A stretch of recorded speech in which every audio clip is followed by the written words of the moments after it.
Hello everyone, this is Prachi. Welcome to our channel selection mate. I hope आप सब बहुत अच्छे होंगे और आपके एग्ज़ाम की तैयारी भी बहुत अच्छे से चल रही होगी।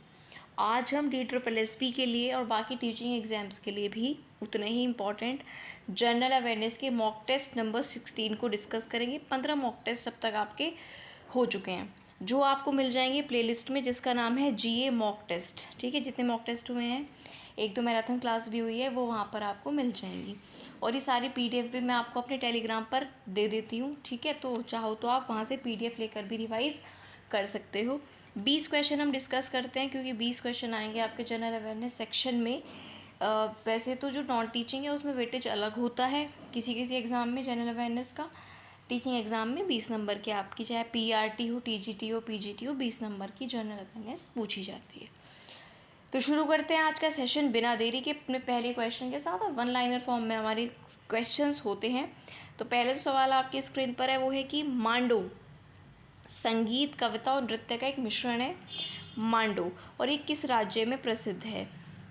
यानी कि जो मांडो है, जो कि एक मिश्रण है, इसमें संगीत भी है, कविता भी है, नृत्य भी है। ये मांडो कौन से स्टेट में प्रसिद्ध है, या कौन से स्टेट का ये मिश्रण है? ठीक है, तो ये गोवा से रिलेटेड है। क्वेश्चन इंग्लिश में भी सुनिएगा। Mando is an amalgamation of music, poetry and dance from which state? तो ये आपके गोवा से है। तो मांडो फॉर्म की जब भी बात की जाएगी, जिसमें डांस भी है, म्यूज़िक भी है, पोइट्री भी है, मांडो, तो आप कहाँ जाएंगे? सीधा आपको गोवा से इसको कनेक्ट कर लेना है। ठीक है, तो मांडो कहाँ से रिलेटेड हो गया? गोवा से। आते हैं अगले क्वेश्चन नंबर 2 पर। अगला क्वेश्चन जो है आपका, ये हो जाएगा बायो से। ठीक है, ये आपका पहला हो गया स्टैटिक GK से। बायो वाले क्वेश्चन को देख लेते हैं। क्वेश्चन है कि सभी जो एकल कोशिका वाले सुकेंद्रिक जीव होते हैं, उनको किस जगत में रखा जाता है? सभी एकल कोशिका वाले सुकेंद्रिक जीवों को किस जगत में रखा जाता है? All single celled eukaryotes are placed under which kingdom? ठीक है, जो सिंगल सेल के यूकेरियोट्स होते हैं उनको कौन से किंगडम में रखते हैं? तो उन्हें प्रजीव किंगडम में रखते हैं। इंग्लिश में इसको बोलते हैं प्रोटिस्टा। इंग्लिश में क्या बोलते हैं? प्रोटिस्टा। इंग्लिश और हिंदी दोनों में क्वेश्चन मैं आपको हर सेशन में बताती हूँ, सिर्फ इसमें नहीं। हिंदी में लिखे होते हैं और इंग्लिश में मैं हर क्वेश्चन को यहाँ पर आपके लिए एक्सप्लेन करती हूँ, बोल देती हूँ। ठीक है, तो ये जो एकल कोशिका वाले सुकेंद्रिक जीव हैं, ये प्रजीव जगत में रखे जाते हैं, यानी कि प्रोटिस्टा किंगडम में रखे जाते हैं। अब मैं आती हूँ अगले क्वेश्चन पर। अगला क्वेश्चन है क्वेश्चन नंबर 3, और ये भी इम्पोर्टेंट क्वेश्चन है। अनाईमुदी जो है, ये कौन सी पर्वत श्रृंखला की सबसे ऊंची चोटी है? Anaimudi is the highest peak of which mountain range? कौन सी माउंटेन रेंज की सबसे हाईएस्ट पीक है? अनाईमुदी या अनामुदी? ठीक है, अनाईमुदी है बेसिकली ये, अनाईमुदी, और कुछ अनाईमुडी भी इसको बोलते हैं। तो ये वेस्टर्न घाट्स की, आपकी पश्चिमी घाट की जो है सबसे ऊंची चोटी, है हाईएस्ट पीक है। याद रखना, क्वेश्चन ऐसे भी पूछा जा सकता है कि पश्चिमी घाट की सबसे ऊंची चोटी कौन सी है? तो अनाईमुदी। और अनाईमुदी किसकी सबसे ऊंची चोटी है? तो पश्चिमी घाट की। दोनों तरह से आपको ये क्वेश्चन पूछा जा सकता है, तो आपको ये ऐसे याद रखना है। क्वेश्चन नंबर 4 पर आ जाती हूँ। कौन सी गोदावरी नदी की सहायक नदियाँ हैं? तो अगर हम बात करें तो मंजीरा, इंद्रावती और पैनगंगा, तीनों जो हैं ट्रिब्यूटरी हैं गोदावरी रिवर की। ये तो पूछा है कि which are the tributaries of Godavari river. तो गोदावरी की जो ट्रिब्यूटरीज है, सहायक नदी जिसे हम हिंदी में कहते हैं, उसमें एक पैनगंगा आती है, इंद्रावती आती है और मंजीरा आती है। ये क्वेश्चन DSSP में कई बार आया है, यही वाला। ठीक है, पहले वाले मॉक टेस्ट में मैंने आपको किसी में ही कराया हुआ है। तो गोदावरी की सहायक नदियों में पैनगंगा, इंद्रावती और मंजीरा आती हैं। मैं क्वेश्चन को एक से ज़्यादा बार क्यों बोलती हूँ?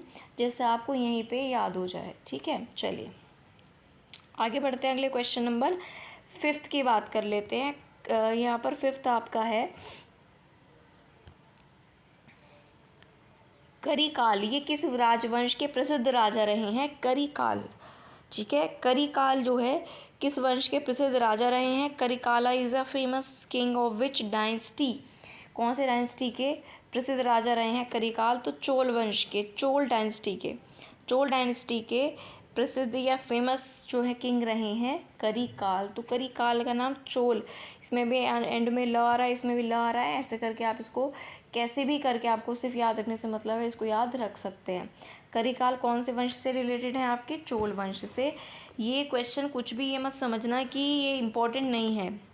20 के 20 क्वेश्चन अगर आपके सामने हैं तो 20 के 20 आपके लिए इम्पोर्टेंट है, एक भी उसमें अनइम्पॉर्टेंट नहीं है। अगले क्वेश्चन पर आती हूँ, question number 6। Cripps mission Bharat कब आया था? बहुत इंपॉर्टेंट सवाल है। 1942 1942 में, ठीक है। तो ये भी याद रखना था, Cripps mission visited India in 1942 1942 में क्रिप्स मिशन भारत आया था। डेट नहीं भूलिएगा आज के बाद। ऐसा है ना, देखो वैसे तो हमें पढ़ते समय लगता है हम नहीं भूलेंगे, लेकिन जब कुछ डेट मिक्स हो जाती है तो हम भूल जाते हैं, खासकर ऑप्शन जब सामने होता है। मत भूलिएगा, आज़ादी से कुछ समय पहले ही क्रिप्स मिशन भारत आया था। कब? 1942 में। अगले क्वेश्चन पर आते हैं। क्वेश्चन नंबर 7 आपसे कहता है, भारतीय विश्वविद्यालय आयोग 1902 में किसके निर्देश पर नियुक्त एक निकाय था जिसका उद्देश्य था भारत में विश्वविद्यालय शिक्षा में सुधार करने के लिए सिफारिश करना? किसके निर्देश पर ये निकाय बनाया गया था? भारतीय विश्वविद्यालय आयोग 1902 में। तो लॉर्ड कर्जन के आदेश पर ये बनाया गया था, जिससे कि जो आपकी यूनिवर्सिटीज़ हैं उनमें सुधार के लिए एजुकेशन में सिफारिश की जाए। The Indian universities commission was a body appointed in 1902 on the instruction of whom was intended to make recommendations for reform in university education in India। तो याद रखना, लॉर्ड कर्जन ने बनाया था। भारतीय विश्वविद्यालय आयोग लॉर्ड कर्जन द्वारा नियुक्त किया गया था, बनाया, फॉर्म किया गया था, ठीक है। और ये कब फॉर्म हुआ था? 1902 में। ये भी याद रखना। 1902 में भारतीय विश्वविद्यालय आयोग या university commission, Indian university commission 1902 में लॉर्ड कर्जन के द्वारा बनाया गया था। अगला सवाल है बुक एंड ऑथर से, question number 8। A shot at history, ये बुक किसके द्वारा लिखी गई है? अ shot at history, a shot at history, ठीक है। ये इस बुक का नाम है और इस बुक को अभिनव बिंद्रा ने लिखा है। उन्हीं की ऑटोबायोग्राफी, यानी कि उन्हीं के द्वारा लिखी गई है, ठीक है। तो a shot at history is an autobiography of Abhinav Bindra. जो फेमस पर्सनैलिटीज़ हैं, देखो कुछ रीसेंट आपके करंट से भी बुक्स पूछी जाती हैं, कुछ जो इम्पोर्टेंट ऑलरेडी लोग हैं, फेमस पर्सनैलिटीज़ हैं, उनकी बुक्स भी पूछ ली जाती हैं। तो अभिनव बिंद्रा की ये बुक याद रखना, at a shot at history. अगले क्वेश्चन पर आती हूँ, क्वेश्चन नंबर 9। राज्यसभा ने अपनी पहली बैठक कब आयोजित की थी? तो राज्यसभा की पहली बैठक 1952 यानी कि 1952 में आयोजित की गई थी। ये आपको याद रखना है। कब? 1952 में। The Rajya Sabha held it's first meeting in 1952 1952 में। कब? 1952 में राज्यसभा की पहली बैठक आयोजित हुई थी, राज्यसभा की पहली मीटिंग हुई थी। अगला बहुत आसान सा सवाल है, लेकिन एग्ज़ाम में पूछा गया है कि भारत के जो उपराष्ट्रपति होते हैं उनका कार्यकाल कितने समय का होता है? The vice president of India hold office for how much years? तो 5 साल का इनका कार्यकाल होता है, 5 ईयर्स। ये आपको पता होगा, ठीक है। अगला सवाल है, अगला 11th आपसे कहता है कि ब्रह्मोत्सवम या ब्रह्मोत्सवम किस राज्य में मनाया जाने वाला 9 दिनों का एक त्यौहार है? और त्यौहार का नाम क्या है? ब्रह्मोत्सवम, ठीक। तो ये जो आपका फेस्टिवल है ब्रह्मोत्सवम, ये मनाया जाता है आंध्र प्रदेश में, याद रखना। मैंने आपको बताया है ना कि फोक डांस से, इम्पोर्टेंट फेस्टिवल से, ये स्टैटिक जीके के इम्पोर्टेंट टॉपिक हैं बुक एंड ऑथर से, इनसे सवाल आपका पूछा जाता है। तो याद रखना ब्रह्मोत्सवम हम डेली सेशन में कवर 1 से 2 करते हैं, तो बहुत काफ़ी सारे अभी तक हमारे कवर हो चुके हैं, त्यौहार भी, फेस्टिवल्स भी और डांस फॉर्म्स भी, ठीक है, जो फोक डांस होते हैं स्टेट वाइज। तो ब्रह्मोत्सवम की बात करें तो ये मनाया जाता है आंध्र प्रदेश में, 9 दिन का फेस्टिवल होता है। ब्रह्मोत्सवम आंध्र प्रदेश में मनाया जाने वाला त्यौहार है। अगले क्वेश्चन पर आती हूँ, क्वेश्चन नंबर 12 आपसे कहता है कि जमा, बीमा और ऋण गारंटी निगम का हेडक्वार्टर कहाँ पर है? मुख्य कार्यालय कहाँ पर है? The head office of DICGC। DICGC का नाम शायद आपने सुना होगा, जिसको जमा, बीमा और ऋण गारंटी निगम कहते हैं। Deposit insurance and credit guarantee corporation, क्या है ये? Deposit insurance and credit guarantee corporation है ये। इम्पॉर्टेंट है ये, इकोनॉमिक्स से रिलेटेड बहुत इंपॉर्टेंट टॉपिक का हेडक्वार्टर है। हेडक्वार्टर टॉपिक से भी सवाल आते हैं। और ये DICGC का हेडक्वार्टर आपको पता होना चाहिए, ये मुंबई में स्थित है। RBI का कहाँ पर है? मुंबई में। तो ये कुछ ऐसे हेडक्वार्टर्स जो आपको पता होने चाहिए, ठीक है। तो DICGC का हेडक्वार्टर कहाँ पर हो गया? मुंबई में। पढ़ते हैं अगले सवाल पर। कौन सा संपर्क बलों का उदाहरण है? फिजिक्स से भी सवाल आपके सामने आ गया। विच is the example of contact forces? यहाँ पर बात चल रही है संपर्क बल की, यानी कि कॉन्टैक्ट फोर्सेस की। कौन से कॉन्टैक्ट फोर्सेस होते हैं?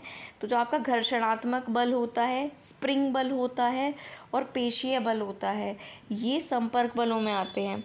यानी कि फ्रिक्शनल फोर्स, स्प्रिंग और मस्क्यूलर, है ना। मस्क्यूलर आपका हो गया, स्प्रिंग हो गया, फ्रिक्शनल फोर्स हो गया, ये तीनों किस में आ जाते हैं? आपके कॉन्टैक्ट फोर्सेस यानी कि संपर्क बलों में। आ जाती हूँ क्वेश्चन नंबर 14 पर। कौन सा कार्बोनेट का अयस्क है? ठीक है। Which is the ore of carbonate? तो साइड राइट जो है ये कार्बोनेट का अयस्क है। क्वेश्चन से पूछा सकता है कि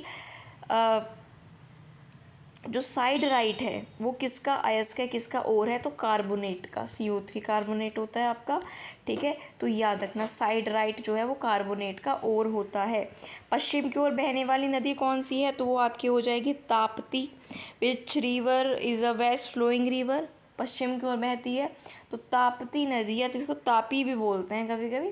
तो तापी नदी जो है वो आपकी पश्चिम की ओर बहती है, फ्लो टूवर्ड्स वेस्ट, ठीक है। वेस्ट फ्लोइंग रिवर है ताप्ती, याद रखिएगा। अगले क्वेश्चन पर आती हूँ, क्वेश्चन नंबर 16। कलसुबाई ये किस राज्य की सबसे ऊंची पर्वत चोटी है? Kalsubai. Kalsubai is the highest mountain peak of which state? तो कलसुबाई की बात की जाएगी तो आपको सीधा पहुंच जाना है महाराष्ट्र। कलसुबाई महाराष्ट्र राज्य की सबसे हाईएस्ट पीक है या सबसे ऊंची पर्वत चोटी है। कलसुबाई किसकी? महाराष्ट्र की। क्लियर है इतनी बात? अगले क्वेश्चन पर आए, चलिए। किसने रुफिया नामक चांदी का सिक्का जारी किया था? ये रुपया नहीं है, इसको ऐसे लिख लेना, रुफिया। रुफिया, ठीक है, ये रुफिया है। रुफिया नामक चांदी का सिक्का किसने जारी किया था? शेरशाह सूरी ने, ठीक है। ये चीज़ आप याद रख लेना। रुफिया नाम का, ये इंपॉर्टेंट क्वेश्चन है, एग्ज़ाम में पूछा गया है पहले भी। रुफिया नाम का चांदी का सिक्का जारी किया था शेरशाह सूरी ने, इनका नाम आपको याद रखना है। अगले क्वेश्चन पर मैं आ जाती हूँ आपके सामने। बेसिन की संधि कब हुई थी? ठीक है, treaty of basin was held. Treaty of basin कब साइन हुआ था ये आपसे पूछा है। तो बात है 1802 की, 1802 की, जब ट्रीटी ऑफ बेसिन पर साइन हुए थे, या ट्रीटी ऑफ बेसिन हुई थी। बेसिन की संधि आपकी कब हुई थी? 1802 में, ठीक है। चलें बढ़े आगे क्वेश्चन। क्वेश्चन 19 और 20 देख लेते हैं। 19 आपसे कह रहा है किस महाराजा पाल ने व्यपगत का सिद्धांत वापस ले लिया था?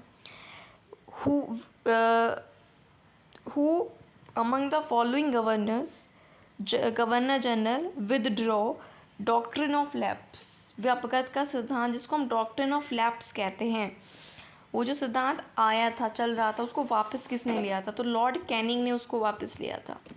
व्यपगत का सिद्धांत यानी कि डॉक्ट्रिन ऑफ लैप्स, उसको वापस कौन से गवर्नर जनरल ने लिया था? तो लॉर्ड कैनिंग ने व्यपगत के सिद्धांत को वापस ले लिया था, जिसको हम डॉक्ट्रिन ऑफ लैप्स भी कहते हैं,